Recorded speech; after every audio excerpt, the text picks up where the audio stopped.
So, thanks to the now confirmed leaks and the Gen 10 reveal trailer, we know Pokemon Winds and Waves are based in and around Indonesia, which happens to feature the Wallace line, that for many reasons most animal species don't cross. You got tigers and orangutans on one side, koalas and emu on the other. Even species that could easily island hop over it, like birds, never get an established population going on the opposite side of this line because their ecological niches are already filled by other species. And that is absolutely something I can see Pokemon Wind and Wave referencing. Obviously, each island is going to have different Pokemon living on it, but take Gastrodon for instance. These Pokemon would easily split their east and west forms right along this line, and it's little things like that that I'm wanting to speculate on today, because Indonesia has a lot of cool things going for it, and there are going to be a lot of first time for Pokemon with these Gen 10 games too. You see, every Pokemon game is set somewhere, and that location heavily influences the environment, the story, the legends, and the people and Pokemon we see in these games. Scarlet and Violet was based in Iberia, Spain and Portugal, and even just the names of two of the starters, Fuecoco and Sprigatito, that already sounds Spanish.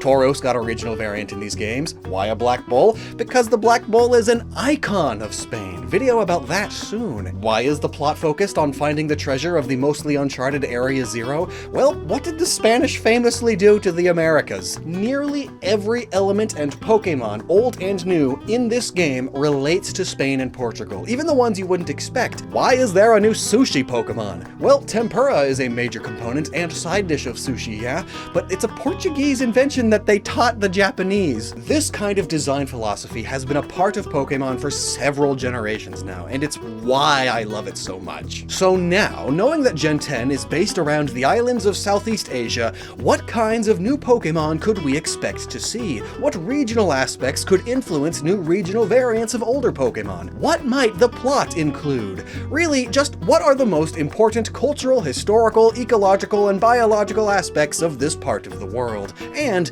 how might they translate that to Pokemon? Hi, I'm Lockstin, a history and animal science nerd who overanalyzes Pokemon for a living, and here are my predictions and spitballed ideas for what Gen 10 might do here. First off, there are some notable firsts and near firsts when it comes to this region, like it being the first region in the southern hemisphere. Partially, mind you, it is on the equator. But the most impactful first is that this is the first Pokemon region not based in a first world country. Though, first world is a bit ambiguous and changes its exact definition depending on who you ask. So initially it just meant NATO members during the Cold War, but through cultural osmosis and words slowly changing their meanings over time, it is most often used these days, casually mind you, to refer to fully modern, developed, industrial nations with a high standard of living and relatively strong economy, as opposed to third world or developing nations. Indonesia does not fall into either definition of first world, however, but it is close to it. Recognized as an emerging power, Indonesia is now newly industrialized and has been developing itself and making good progress in its infrastructure and economic sectors, essentially meaning it's among the most developed of the still developing third world nations. How might this affect Pokemon though? Well, coming from Legend ZA, based in a city that itself is based on Paris, France, there was a lot of really high-tech stuff built into the city itself. Holograms, force fields, floating iPads, and curved screens. Game Freak might have put more emphasis on that high-tech urban environment to further contrast it with the following games, which will very likely still have a major city with tech and stuff, but most other cities and towns in the game will likely be overall a lot more low-tech. There's a lot more untamed wilderness out here too. On top of that, the plot could easily reflect this developing status. The theme of mankind versus nature is a common one in Pokemon, and considering this next fun fact, I absolutely feel like that's going to be a plot point again. So for as long as I can remember, Tokyo, Japan has been the largest city in the world, the most population in its metropolitan area. But in just the last few months, Jakarta, Indonesia has surpassed it. It's been known for quite some time that it was going to pass it though, based on population charts and trends and such, but still, this news is that recent, and honestly may be a key part in why Game Freak chose Indonesia for now. Jakarta has been the focus of Indonesia's rapid development, which is why so many people have been moving there. And this big news, especially from the perspective of a Japanese developer, of Tokyo being surpassed, is just begging for another man versus nature story. Perhaps this sudden influx of income and immigrants, fueled by an expanding and further developing mega metropolis, has disturbed some natural balance, and now a local legendary Pokémon is a bit peeved, making the winds and waves storm all over. Now, an almost first we see in Pokemon Wind and Waves is that the region is based in multiple countries. Now, we did just have Spain and Portugal in Paldea, and technically Sinnoh includes the southern tip of Sakhalin, which belongs to Russia, though Japan has historically often claimed it, but these instances are arguably nowhere near as significant as what we're seeing here, both in number of countries and how culturally different they are. Like, yeah, Spain and Portugal have their differences, but they are more similar than they are different. Meanwhile, this region is dominantly Indonesia, but it also includes Singapore, Malaysia, Brunei, Timor-Leste, and a tiny bit of Australia.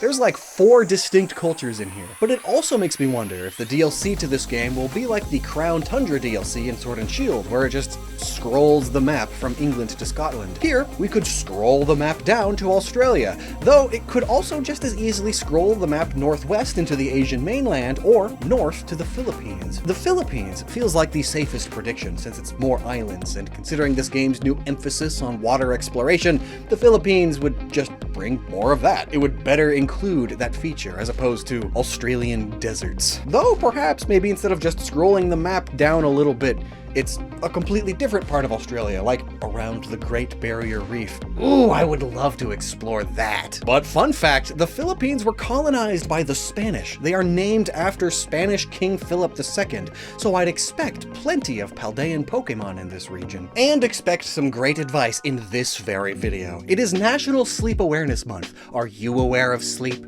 This video's sponsor, Helix Sleep, sure is, but at times I forget because the world is a place full of stress. And growing up, I really felt that. I thought, after college things will be okay, but then I was working 80-hour work weeks, which you'd think would make me tired enough to sleep, but no, it was a very rough time. I had always struggled to fall asleep since childhood, but eventually I heard of Helix Sleep, did their quick online sleep quiz to match me and my wife to their best mattress for our sleep styles, and wow. Honestly and literally overnight, I was sleeping a lot better, which helped me be more productive. And be healthier, that's important too. I thought surely this is a placebo, but nah, 9 years later, our Helix Midnight Lux is still helping tremendously. The nights that I struggle to sleep are the exception rather than the norm now. This impact on my life is a big part of why I support this brand so much, and why, if you're a regular viewer, you hear me talk about it a lot. So I highly encourage you to check out their Sleep Week sale, where they offer 27% off site-wide. Mattresses are one of the best things you can invest in because, as I've experienced firsthand, they literally impact your whole life. You're asleep for a third of that life, so to say life is better when you sleep comfortably is an understatement. And they know you'll love it. That's why they aren't afraid to offer a 120-night sleep trial and a lifetime guarantee. Talk about confidence. And they offer mattress toppers and flippable kid mattresses too, so there's a sleep upgrade waiting for you right at the link below. Thanks for checking them out, and thanks to Helix for all the support. Now, there's one final all-new thing that involves where this region is based. This will be the first Pokemon region based on a place that is not either Japanese or Christian dominant. With the exception of Bali, which is this island, Indonesia is a dominantly Muslim country. Muslims make up around 87% of the population, with most of those who aren't living in Bali, which itself is around 90% Hindu. Of course, historically, while there were some Muslims all over the old world, Indonesia was like the rest of Southeast Asia, dominantly a mix of Hindu and Buddhist folks. But this began to change thanks to the spice trade. Muslim merchants would travel between Europe and East Asia, and by 1297, Marco Polo himself noted that there was at least one fully Muslim town for said Muslim travelers to stop at and feel a bit at home after a long voyage. By the 15th century, thanks to advanced Portuguese trading ships, the inflow of Muslim traders to coastal areas grew, and this all climaxed around 1527 11, when the Majapahit Empire, what the bulk of Indonesia was called at the time, fell to the Muslim Demak Sultanate, whose leader celebrated by founding Jakarta, whose name means precious victory. And again, this is now the most populated city in the world. The religion then spread to the rest of the country aside from Bali over the next few centuries. So what does this mean for Pokémon?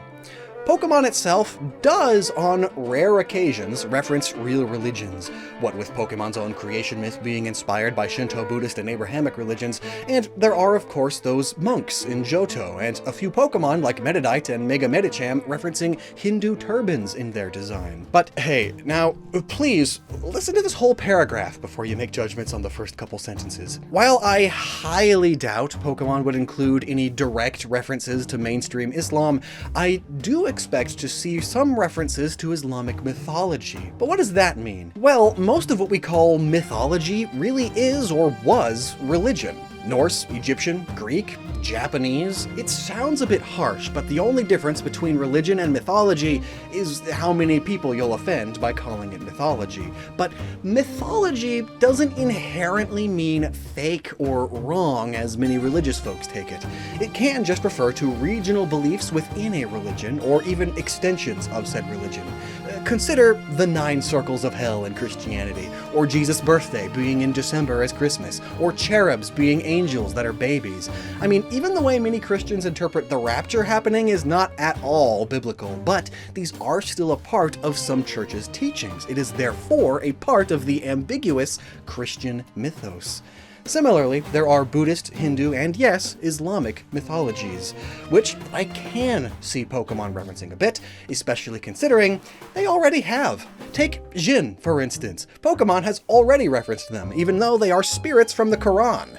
But later sources outside the Quran further defined them, expanded the folklore around them, and now you have your classic genies. Arguably a separate thing now, but its roots are still in Islamic mythology. So I absolutely could see at least one more Jinn Pokémon, but I think Huddud is a good example of this mythology business. According to the Quran, Hudhud or Hoopoe was King Solomon's bird which he used to send messages back and forth. But over millennia, different sects and regions started applying different aspects to it. Some tales refer to its ability to bring about water in otherwise dry areas. In Persia, it became the king of the birds, able to command any of them. In Turkey, they are said to wear silk and can read and bring about people's dreams. There's plenty of options for a bird Pokemon that pulls in these references, or maybe all of them, or a Choreo 2.0, vague reference to Islam Edition, or perhaps the regional bird will be flying ground type. Why? Because of Ababel, mythical birds who overpowered an elephant army by dropping clay stones on them, so a clay bird, like the clay pigeons at shooting galleries maybe? Here's a ground flying type clay bird we made for an earlier Fakemon project. I still love it. Barak are interesting, and their name means emitting or radiating lightning, so easy electric type thing. But on top of its speed, it is notable for being a riding beast. It gets people around very quickly, including Muhammad. It's most often depicted as an equine thing, but with a human face, kind of like a weird deer. Huh. How about a psychic electric type weird-ear variant? Javan Rusa are deer that live in eastern Indonesia.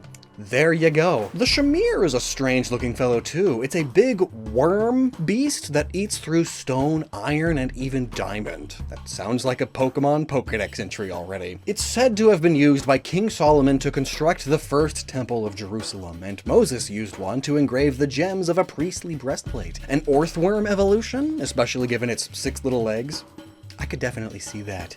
2 globally common monster ideas also have Islamic roots, the ghoul and the basic giant. So expect some bigger old Pokemon here, and some ghoulish ghost types. New dog! According to some, Keetmer is one of the most important animals in Islam, despite dogs generally being seen as unclean enough to be religiously forbidden to bring inside. Which, come to think of it, I mentioned years ago how odd-seeming it was that Paldea had so many dog Pokemon. Like, not only did it introduce the most of them at once, it also included most of the older ones, likely a reflection to the fact that Portugal and Spain have among the highest concentration of dogs per capita, and the biggest population of stray and feral dogs. And that's just the registered ones. How many of your dogs are properly registered? So, like the high-tech to low-tech technology contrast idea I mentioned earlier, this might also further juxtapose these two regions. Dog ownership in Indonesia is between 5 and 10% of households.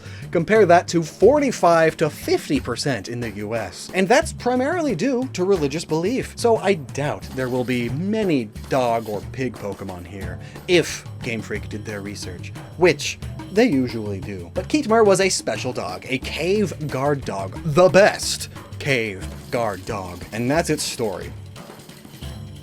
Ultimately, pretty basic of an origin story. Game Freak can take that idea and kinda do anything with it, but probably just expand upon the fact that dogs love to dig. Maybe this one makes lots of caves and then guards its puppies inside. So, might the final evolution of Pomban reference Keetmar? But speaking of digging caves, let's make like the Enlightenment and leave organized religion behind for now to explore Indonesia's ecosystem for more ideas of what's to come. Fun fact, Southeast Asia has so many caves and sea caves. And caves preserve the things inside of them really, really well, especially sea caves. Air blowing around and temperatures rising and falling every day will wear down paintings and artifacts over time. But caves, especially sealed ones, trap the air inside, preserving what's in it like a can. And so, all of the oldest and most ancient cave paintings we know about are in Indonesia. Up to 52,000 years ago, somebody painted this bull. And this Barabusa, or deer pig, which should probably be a Pokemon too. Probably the only pig though. And of course, there are plenty of these classic hand stencils. These ones are the oldest we know about, and were made around 68,000 years ago. Honestly, every time I look at cave hands like this, I get a little bit misty-eyed, because humans have been humans for so long, surviving impossible odds, having families, telling stories, making art, leaving their mark on the world no matter how small, and I really just don't want our progress to be halted for the sake of 24 billionaires who are successfully making us hate each other instead of looking up. But anyway, yeah, cave paintings. Clay doll and Sigilith confirmed, or maybe a new cave painting-esque super ancient Pokemon. Maybe one with a ton of floating psychic hands. Maybe mix in some Hindu elements that way. Many Hindu deities are depicted with multiple arms, not because they literally have multiple arms, but rather it's a way to show their diverse divinity abilities all at once. But that doesn't stop Pokemon from referencing that factor. See Mega Medicham and Mega Babaracle. But yeah, I could totally see a cave full of Unknown here as well. Actually, it's about time Unknown got good. Give it the schooling ability, what Wishy-Washy has. It starts as a powerful swarm of Unknown, but once it's hurt enough, they scatter and mostly disappear. Leaving one behind. That poor one. And now let's head outside the sea caves and discover, well, the sea. If folks thought Hoenn had too much water, oh boy! Let's start our rapid-fire look and spitballing of ideas inspired by iconic animals of the region that I think could be represented in these games. Blub. There's gonna be a lot of fish Pokemon, old and new. Definitely Relicanth though, as it not only goes along with the ancient theming, but also this is where the second species of Coelacanth was found. Now it's even on Indonesian stamps. But the red Asian arowana, also known as the dragonfish, is Indonesia's national fish. It's just begging for a water dragon typing, huh? Though, given their striking red color at times, I can see water fire too. They look like their scales are holding their superheated body inside. Oh yeah, and the blue-ringed octopus, they live here. It's one of the most dangerous animals on the planet due to its incredibly potent venom. Honestly, I'm surprised it's not a Pokemon yet. Could it be its own new octopus Pokemon? Or would it be a poison-type Octillery or Grapple-Oct variant? Oh, you know what? I'd love to see like a thermal vent, volcanic water-fire type blue ring octopus. Oh, that'd be so cool. This is also where lionfish are native. These venomous fish are prolific and have since become invasive species in every ocean and even a few seas and gulfs. They do a lot of damage to the local ecosystems. They are not good. If you see one, kill it, but don't touch it. Incredibly venomous and very spiky, but this destructive nature is just begging for a dark type. So instead of another water type fish, Let's go with Dark Poison, probably with a watery ability. In Generation 8, we got Applin, a grass type with a split evolution. In Gen 9, we got Charcadet, a fire type with a split evolution. In Gen 10, let's have a fishy water type with a split evolution, maybe based on different colors of betta fish.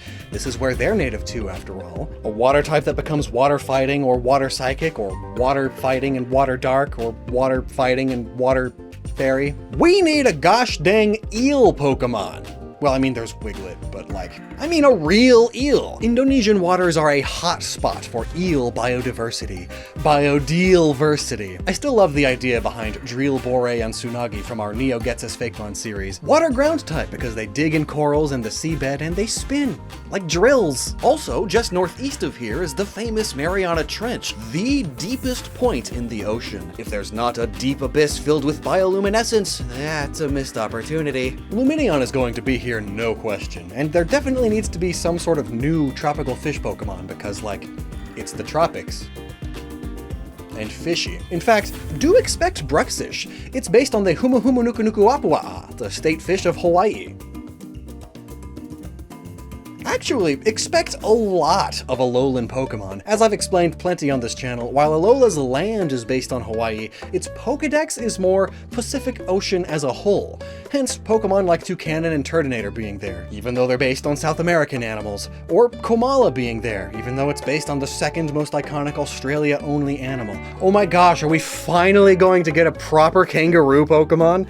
Kangaskhan is what happens when you draw a weird kaiju and give it a pouch for literally no reason. Maybe it's finally platypus time too. Oranguru, of course, is going to be here. This is the home of the orangutan. And honestly, I would not be surprised if most of the regular Alola Dex was here. By which I mean the Alola Dex, but not including the starters, legendaries, or ultra beasts. And Hoenns too, by the way. Fun fact, Indonesia is the second most biodiverse country in the world, only behind Brazil. Yes, Brazil mentioned. I mentioned that Gastrodon thing already, but I think more Pokemon like that would really showcase the diversity here. Pokemon with different forms depending on which island within this region you find them in. You can do that with pretty much any animal species too. There are so many different monkeys here. You could make them all one Pokemon with different forms depending on which island you found it at. Or consider the pangolin. They live here, and I would not be surprised if we had both Sandshrew and a rare Alolan Sandshrew available here. I mentioned orangutans already, but another iconic primate is the proboscis monkey. Gosh. If not its own Pokemon, I could see a wacky Primeape or even Conkeldurr variant here. Did you know they have Rhinoceros there? The Javan Rhinoceros. Huh, some more big beasts. Water buffalo, Bali cattle, and Anoa. Just Miltank and Tauros again? Or maybe a new cow finally. After all, they race bulls here. Oh my gosh, the motion blur on this image is hilarious. And given the cultural ties to India, I would expect Kaparaja in the northwest part of this region, where Asian elephants live. For cats, we have the Sumatran tiger and Sunda clouded leopard. They are both such pretty kitties. I'd absolutely love some Pokemon based on them. Being a clouded leopard, maybe they could take that literally. It makes clouds. Fog. It's a water-type cat? Maybe water normal, just to be different? It's like the Pyroar of the area? The Colugo? Hello? They look like little freaks with their eyes and, oh gosh, the brown back and the pale pink inside with the skin flaps. It looks like you could take this and make a creepy man in a trench coat that flashes people. And make a Pokemon combining those, and yeah, that seems like something Japan would do. Remember, we already have a Dominatrix lizard and a Playboy bunny. A trenchcoat flashing Colugo could be next.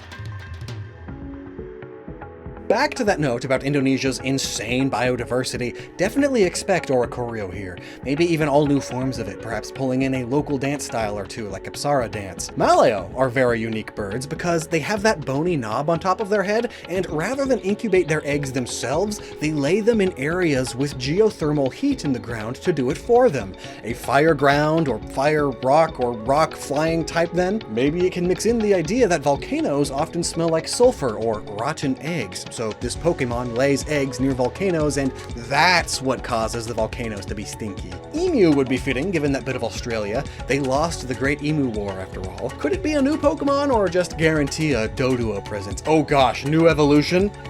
Doduatro. The New Caledonian crow is nearby. This specific crow species is known for being an even better tool maker and tool user than any non-human primate species. They're that good at it because they understand how to directly teach their offspring how to do it, rather than all of them having to individually put two and two together themselves. So these birds are actual teachers.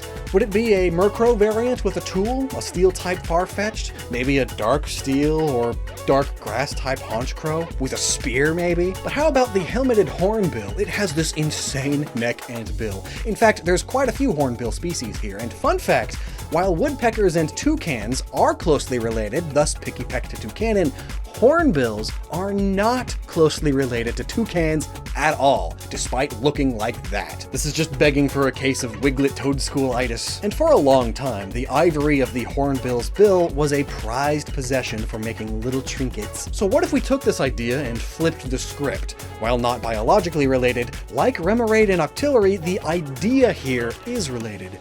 Maybe this hornbill can evolve from a Caledonian Crowmon, and now as a hornbill it uses the tools it made to make little trinkets that it gives to others as a gift, almost like a more tropical themed Delibird. That would work excellently actually, because again, first Pokemon region in the southern hemisphere, where Christmas happens in the middle of summer. Delibird is no match for Australian summers. So, another Santa-esque gift-delivering Pokemon that's more fitting of a hot climate would be superb. But out of all the wackadoodle crazy bird species found in Southeast Asia, I do believe there is one we are absolutely guaranteed to see a Pokemon based on. Not only because of how important it is to Indonesia, but because of how important it is to the entire planet. The humble chicken. All global domesticated animals originated somewhere, and the chicken was domesticated right here in Southeast Asia. The red jungle fowl is the poorly named, non-domesticated species that all modern-day barnyard chickens descended from. And honestly, the males are gorgeous. Ayam goreng, I am butchering that pronunciation, is arguably the most iconic Indonesian chicken dish, though it's ultimately just fried chicken with rice. But given how much everyone eats this bird and its eggs, I could see a Pokemon referencing that, or just eggs, I guess. But you know, chicken, egg, that's really easy connection to make. I'd want this new chicken to avoid fire and fighting type, since that's what the Blaziken line does, but honestly, its feathers are so colorful and pretty that you could make a Pokemon design go in all kinds of directions. Give it a lightning-shaped comb and lightning feathers on its wings. Easy electric type. Rice plant tail feathers? It's grass type now. Maybe it spreads seeds the way a farmer spreads chicken feed or rice seeds. Or it could go with that classic joke of chickens are the descendants of T-Rex and be part dragon type. That'd be funny. I'm excited to see what they do with a basic chicken, and if they don't do a basic chicken, oh man. Being the tropics, there's lizards, frogs, and snakes, but some species are more iconic of the region than others. This is the home of the Komodo dragon, after all, Indonesia's national animal. Indonesia's national animal. Thus, Komodo will absolutely be present. And I also wouldn't be surprised if they introduced another Komodo dragon-esque Pokemon, maybe a poison dragon type to reference their toxic spit. Monitor lizards also call this place home. This is also a home of the king cobra, so Arbok had better get some love the same way Weezing did in Galar. I want to see a poison flying type Arbok. Flying snakes are a thing that different mythologies all around the world have done, including Southeast Asia. So do it, Game Freak, please! If there's gonna be a fossil Pokemon this gen, I hope there's a Mosasaur Pokemon finally. Here's our Mossawsaur from an earlier video about if Alola had fossil Pokemon. Do check that video out after this. The Asian giant soft shell turtle is here, an easy tank of a Pokemon. Not high defense though, soft shell and all, but super high HP, like Blissey or Alomomola, only uglier. Oh gosh, what if they mixed that with like a flying carpet for a little more of that Middle Eastern flair? But instead of it flying, it just kind of glides along the water's surface. Is that too dumb of an idea? There's a lot of frogs here too, of course, being the rainforest and all, so expect polytoad, toxicroak, bellybolt, maybe even a new frog or toad. They're on the stamps too, after all. I love how pointy and leaf-like the Solomon Island leaf frog is. Finally, another grass water type. The Steenie line had better be present. Mangosteens may be grown in Hawaii these days, but they are native to Indonesia, unlike coffee. It's not native, but it is still grown there a lot, given it has the perfect conditions for it. I've always loved the idea of a grass electric type coffee Pokemon because it's so full of energy. Though I could for sure see a Morpeko-esque ability where it gets really energized and then caffeine crash. And then it gets really energized again and then caffeine headache. Definitely expect Executor or a new palm tree Pokemon, I guess. Palm oil is Indonesia's second biggest export and one of the main ways they are destroying their ecosystem. But another palm-like plant is the banana tree. This is where all bananas originate from, their native home, Tropius. Oh, Tropius is finally gonna get some love. Tropius has been in dire need of an evolution since its introduction. And if not now, probably never. Rainbow eucalyptus trees. Yes, please. Give me a grass psychic or grass fairy type tree, come on. Banyan trees are gorgeous too, tangled and weird, and kind of remind me of Xurkitree. I wouldn't be surprised if the Ultra Beasts all were here also. Perhaps this is like a post-game event stuff. The Corpse Lily is native to Indonesia though, so Vileplume will be here absolutely. But speaking of terrible smelling plants, you can't talk about Southeast Asian plants without mentioning its most iconic of fruit. The durian. A fruit so vile smelling that many places ban the consumption of it. I mean, its smell alone can induce vomiting in those not accustomed to it. Having had it, it's definitely an acquired taste. It tastes a lot better than it smells, thankfully, especially when it's put into ice cream or something like that. It dilutes the smell. But these fruits are known to kill people too. Not due to the stink, mind you, thankfully. Rather, they're just very large, very heavy, and super spiky, so wrong place, wrong time, tree decides, it's time to drop one, bonk you on the neck.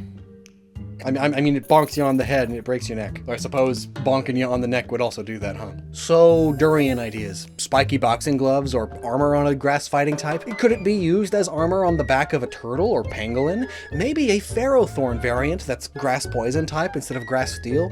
Because of the smell, of course. Durians aren't poisonous, they just smell like they could be. Actually, grass poison, could we see another coughing or wheezing variant? They smell bad enough that could work, but in the hands of the right chef, these nuisance Pokemon turn into local delicacies. Or how about like durian skin as an exoskeleton on a grass bug type regional bug?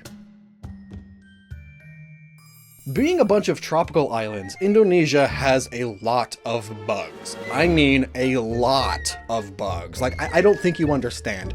A lot of bugs. You could put nearly any bug-type Pokemon here, and it would work. But you know, I'm surprised there's no stick bug Pokemon yet. But as cool as stick bugs are, they are boring compared to many of the weird and wonderful insects that are found here. From stink bugs with human faces that could possibly pull in some spooky folklore we'll get to soon, to the ant-piling assassin bug, which uses a pile of ant corpses to disguise itself and sneak up on other ants and eat them. What the heck? Bug ghost type easy. It collects the souls of other bug types, and it just has those souls hang out with it. Boom. And ant mimicking spiders live here too. Ants just can't catch a break. But another unique spider is the abandoned web orb weaver. These especially creepy spiders would make another perfect bug ghost type for two reasons. First, they purposefully make their webs look disheveled and abandoned, like an old, abandoned, haunted house. They do this to make their prey put their guard down. Oh, I'm safe. No one lives in that web right over there. And secondly, they purposefully hold their legs much closer to their cores and often in odd-seeming positions, making them appear dead themselves. So even if their prey sees them, they think, "Oh, I'm fine, that predator is dead, I don't have to worry about it." And then it snatches them up. I hate spiders, that's so creepy. But the trilobite beetle, I mean, look at it. That's so cool. Land-based golisopod maybe, or just wimpod golisopod confirmed. Weevils live all over the world, yet there isn't a weevil Pokemon yet. Southeast Asia has a ton of them though, in all sorts of colors, but I especially like the Trigonopterus Yoda. I love its shape. It looks like a cartoon bomb. Honestly, it looks like a Pokemon already, and it's flipping you off with all 6 legs. And long-horned orb weavers, I mean, it's just a Pokemon already too. As is Larvesta, and the Ulat Api, or the fire caterpillar, is a real caterpillar, but the mythology surrounding it is that they are nature's guardian spirits, and they burn people for hurting trees. Expect Larvesta.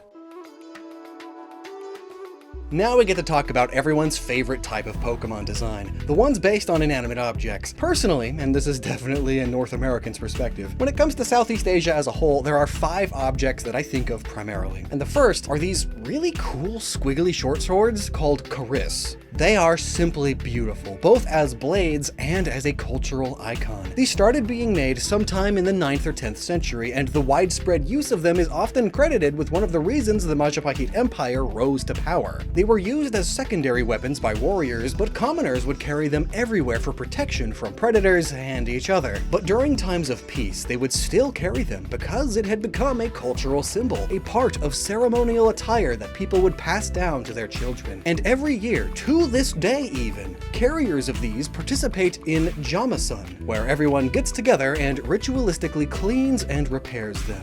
That squiggly shape meant that while they were not great slashing weapons, they were good stabbing ones. So how might Pokemon incorporate this dagger? Well, it would make a good Honedge variant, though I'm not sure what they could do for a type change. So the only other option would be to incorporate this into the design of a more organic Pokemon. It could be the stinger of an animal, or the horn or mandibles on a bug, maybe poniard hands. The coolest idea though, IMO, would be to finally get a swordfish Pokemon, but this kind of sword. It could double as a reference to ocean waves. The second objects are puppets. Since medieval times, Indonesia has had traveling puppet shows, but rather than marionettes on strings that you're probably thinking of, they were held up on multiple sticks to move different parts of them. Some would go all out and be 3D, but most were akin to shadow puppets, 2D. I would love to have a very flat shadow puppet ghost type that perhaps puppets other Pokemon through minor possession. Maybe it can't possess a Pokemon itself, but it possesses their shadow, and so when their shadow is forced to move, they move too. Easily defeated by a flashlight. Third object, the angklung. It's basically Indonesia's national instrument if they officially had one. As far back as the 7th century, they were used in religious and ceremonial events, and to this day, some schools teach all of their kids how to play them. They are basically bamboo tubes that when hit or shaken produce different notes. Sounds like an easy grass-type element that could either work on its own, or it could be incorporated into a deeper design. Perhaps something like a non-dark shiftry variant that strikes itself to make the sounds.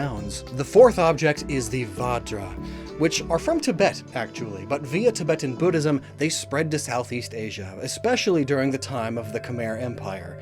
Vajra and its accompanying bell are used in a number of Buddhist rituals and meditation practices, but its symbolism is what I really like about it. One side is the diamond. It represents the property of indestructibility, while the other side is the thunderbolt, which represents the property of an irresistible force. Is that going to be the theme of the 2-box legendaries?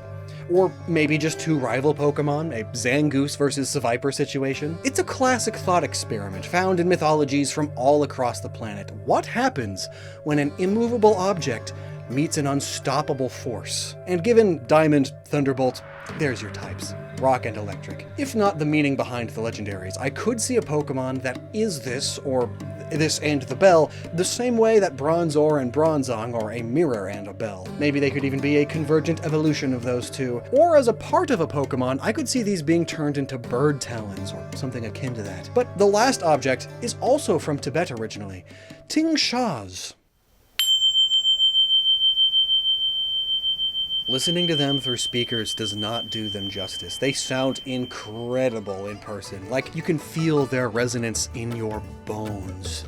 So it's no wonder they are used by Buddhists for prayer and rituals. Not much to say about them beyond that they also reached Southeast Asia, and that I could see a mono steel or steel normal or steel psychic type Pokemon akin to Magnemite or Clink based on them. Lots of sound-based moves.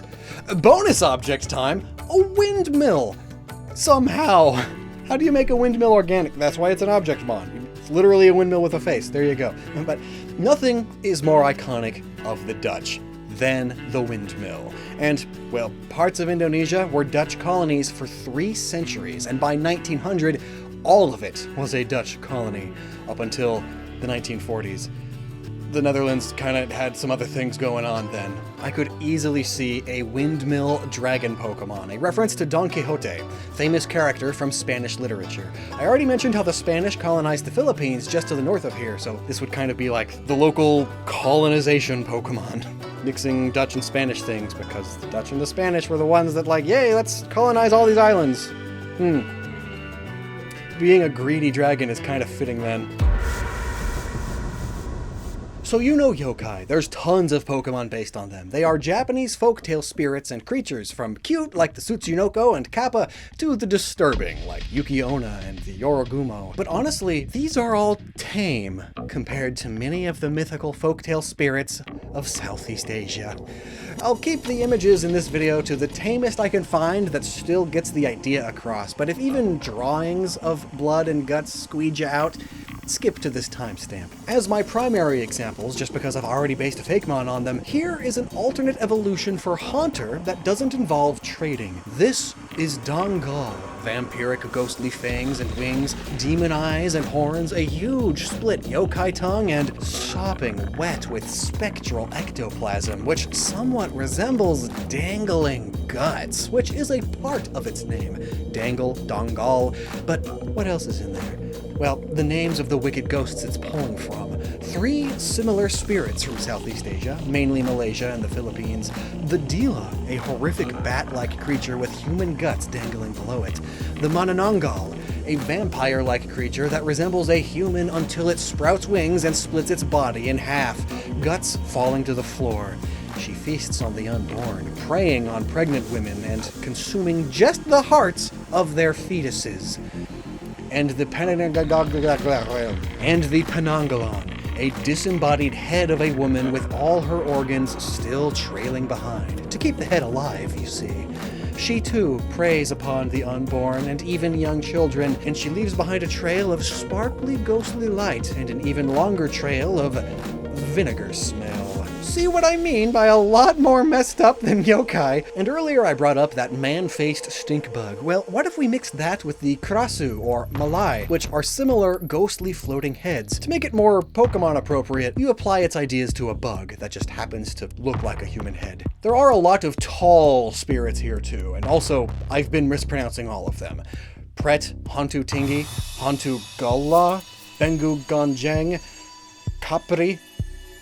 I cannot pronounce them, but they are all tall and lanky ghosts with varying abilities and prey, though they mostly hide in forests, hiding among the equally tall and lanky trees. Very Slenderman-esque in a way. Perhaps an ominously tall, creepy stickbug Pokemon is in order, or a palm tree trevenant. But it's not all horror material with these spirits. Annihilate should definitely be in this game, as here we have the Orangamawas. Basically, if a Sasquatch was an orangutan and a ghost, and the Omamongo, which is another Yeti-like cryptid, but from the Philippines. Another Poltergeist variant? Yes, please. The Polong is a tiny spirit that is made in a bottle, and it can then do things under your command. You know, I could see a Ghost Electric type based on an energy drink or a coffee drink that has similar lore to the Polong. That'd be cool. Kinara are beautiful women-bird hybrids from Hindu-Buddhist mythology, and symbols of music and love. Maybe they could be playing some of those instruments I mentioned earlier? I could easily see a Meloetta, Diancie, Victini type of mythical Pokemon based on them, and one of Myanmar's state flags even has one on it because they're that important. Tikbalong is a horse furry. You don't see those too often. It's a trickster spirit, so maybe a new horse or other equine Pokemon that will evolve and stand on two legs. But if I were in charge and I could only reference one new mythical creature for this region, it would have to be the Naga. Divine snake dragon people spirits, which originated in ancient India, but Southeast Asia took to a whole new extreme. There are statues and murals of these everywhere. Like, you really can't not have a Pokemon based on them here. In fact, there kind of is already. Zygarde is based partially on these. All the snake heads behind the main snake head, which later became a humanoid head still with a bunch of snakes behind it, that's a Naga. Plus, depending on the region, they can symbolize different things, but the most fitting one is that they are responsible for maintaining the connection between the realm of the living and the realm of the dead. Zygarde's whole deal is maintaining order and balance for the ecosystem between the Pokemon of life and the Pokemon of death. We just had Legend ZA, but I wouldn't be surprised if Zygarde was somewhere here, similar to how Zygarde hung out in Alola for a while. But we could also see a new Naga Pokemon. In fact, we really probably should, but it would be really cool if they had some subtle design references to Zygarde. Like, as if they are lesser Zygardes in a way, like how there's Carbink and Diancie, but for Zygarde. Okay, so locations. I'm not going to get into, oh, there's gonna be a volcano, there's gonna be some islands and a jungle, whoa, rice farms on hills, because obviously, but take a gander at Prambanan, a Hindu temple complex built in the 9th century. Its construction triggered a shift in the dominant religion of the region from Mahayana Buddhism to Shaivite Hinduism. I absolutely believe that, like the Tower of Mastery being based on Mont St. Mitchell, or Uva and Naranja Academy being based on the Sagrada Familia Church, Prambanan will absolutely be a source of inspiration for something in this region. Perhaps the hub or source of whatever the new battle gimmick is, maybe even the local Pokemon League, but there is absolutely no way that buildings resembling these won't be present. This style of architecture is rather iconic of Southeast Asia. In fact, it was used for the more well-known Angkor Wat, which to this day is the largest religious complex in the world. And also not far off the map of this region. It's just northwest a little bit in Cambodia. What would be really cool, though, is some sort of new golem Pokemon with a head or body resembling this kind of architecture. From a distance, these roofs kind of look like vertical Saiyan hair, right? Or I guess like the medieval helmets that they wore in the Majapahit Empire, actually. For other iconic locations, there's the Borobudur in Java, the world's largest Buddhist temple, also from the 9th century. It was said by some to have been built in a lake, which has since disappeared, though science disagrees with that story. Still though, a lake that's gone missing could make for an interesting subplot in Pokemon. Purataman Saraswati, or the Water Palace, might have stolen it. It's a Hindu temple famous for its large lotus ponds. It could become an area similar to Bellsprout Tower in Pokemon Gold and Silver, but dedicated to Lotad, perhaps. Lotad would also be extremely fitting of this region, especially if Ludicolo gets swapped out for a different regional evolution, perhaps one that meditates in lotus pose and has a flower. Also, the Gen 5 monkeys absolutely confirmed. The Sacred Monkey Forest in Bali is a nature reserve filled with statues, 14th century temples, and way too many macaques. But among all the fountains and statues of mythical creatures, real creatures, and countless monkeys, there are of course the 3 wise monkeys. See no evil, hear no evil, speak no evil. We get to have our eyes graced with these simians yet again. There are a lot of temples dedicated to water in Southeast Asia, and one of them, Turta Impol, has this gorgeous statue of an Asian elephant or Baku-esque tapir. The Baku is a dream-eating spirit in Japanese folklore that looks super similar to this, and is what Drowsy is based on, so expect Drowsy, especially since tapir live in Malaysia too. So while I wouldn't bet money on which temple or historic landmark with a water theme will be used in Pokemon as a water gym or other purifying water-based location, I would bet money on there at least being one, especially if it's like relatively close to a volcano. Indonesia is the country with the most active volcanoes, hence there being lots of islands and lots of caves. In fact, if you don't know anything else about Indonesia, you probably still recognize the name Krakatoa! It was one of the most devastating volcanic eruptions in recorded history. Picture this, it's 1883 and you hear an explosion outside.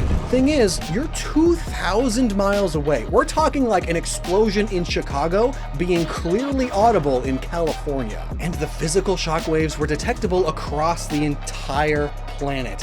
In fact, due to the planet being a sphere, these shockwaves wrapped around the entire planet and reached Indonesia again. And then kept going. Around, again and again, 7 times. Needless to say, the volcano was mostly missing afterwards, and the event went on to inspire Norwegian artist Edvard Munch to paint the famous The Scream painting.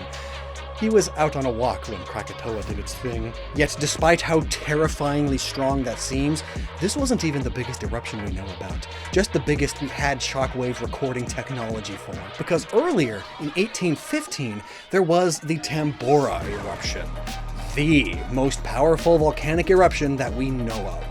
1816 became known globally as the year without a summer because this one eruption launched so much volcanic ash into the atmosphere that it reduced sunshine across the entire globe all year.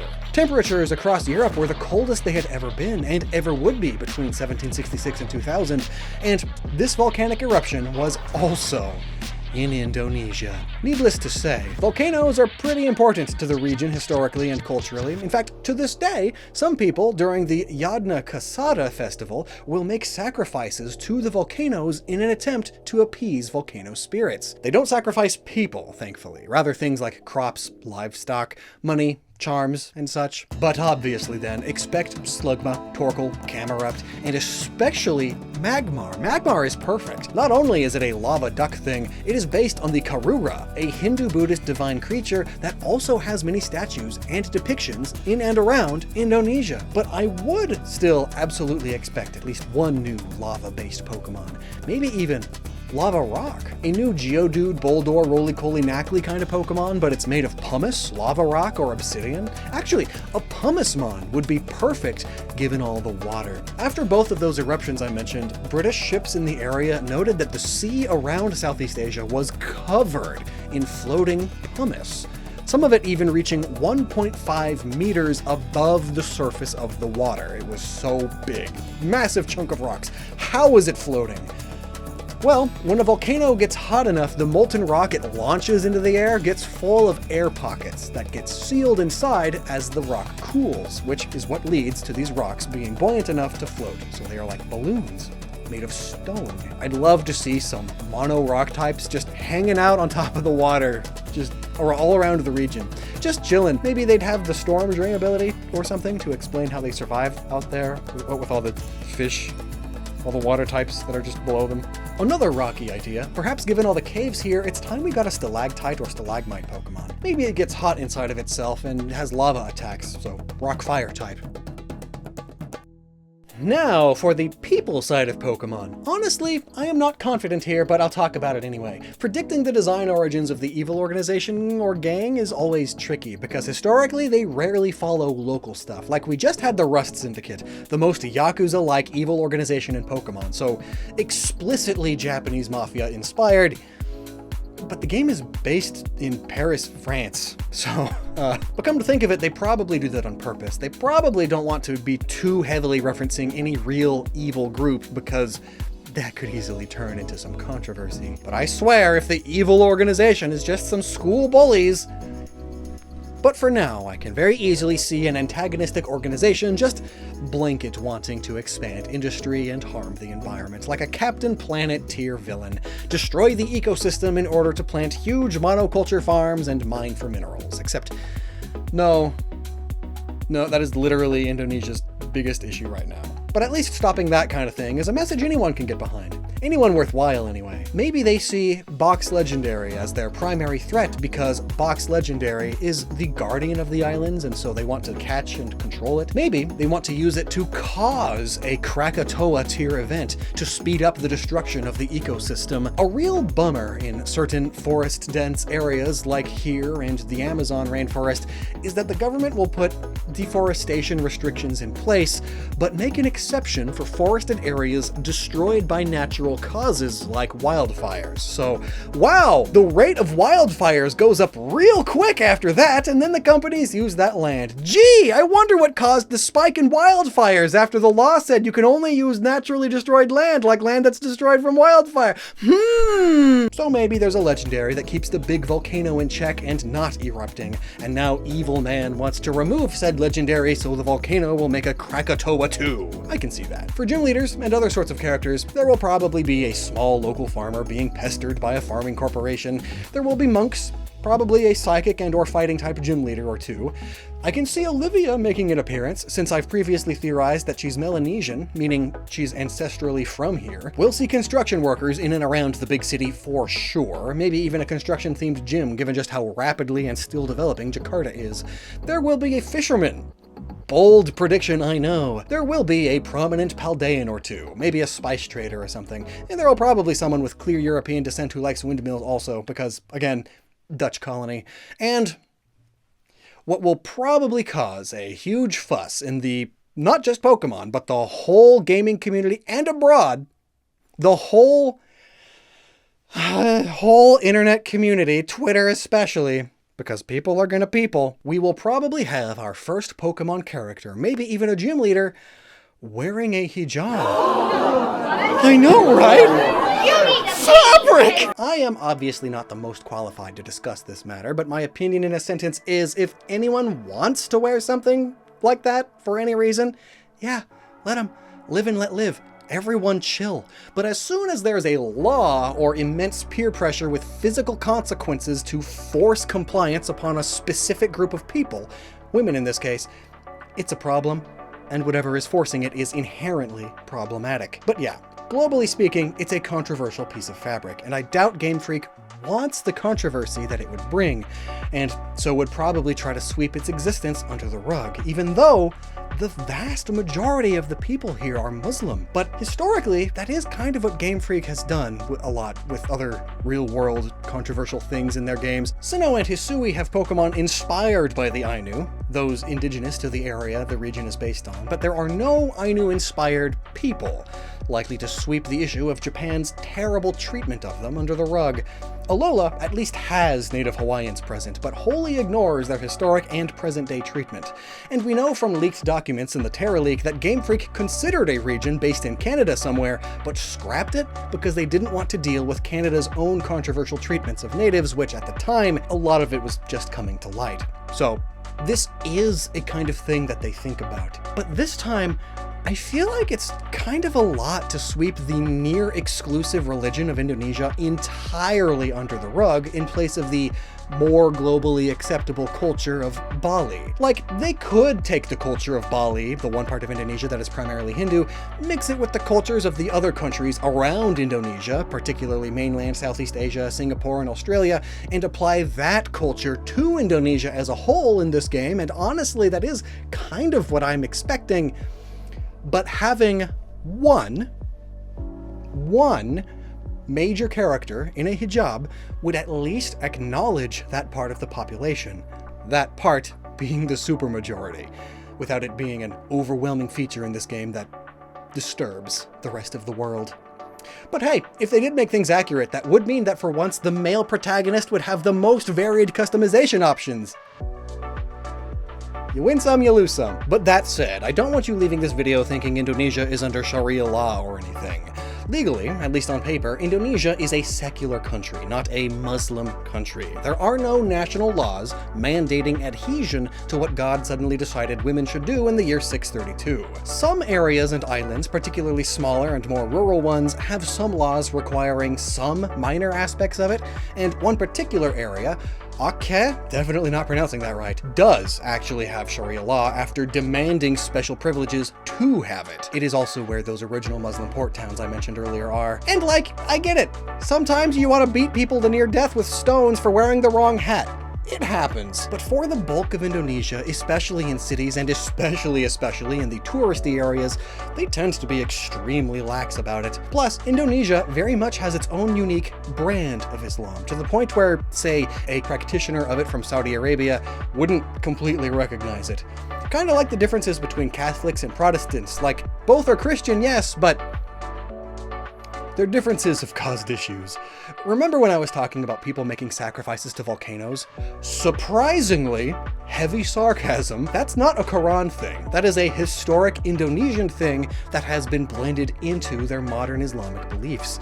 Religion, like all culture and all belief systems, are fluid, and so change and adapt over time and place. Most women who wear hijab in Indonesia, mind you, do so because they want to, not because they are required to. Unless they have an abusive family or boss, of course, sort of soft forcing them. But anyway, in the cities, and Java especially, you'll find plenty of Muslim women not wearing them. And in fact, even some who wear them and identify as devout Muslims, yet are still going to burn incense at a temple to pray to the Javanese goddess of rice and fertility.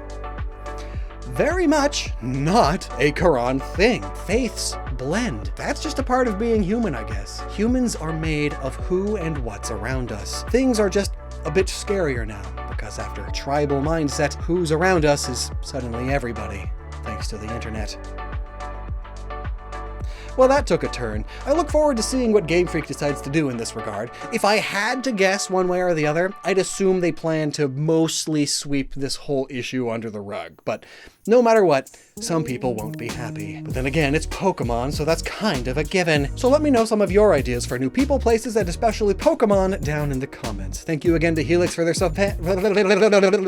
Thank you again to Helix for their fantastic support. Go upgrade your mattress with the link below, and never stop using your noggin, covered or not.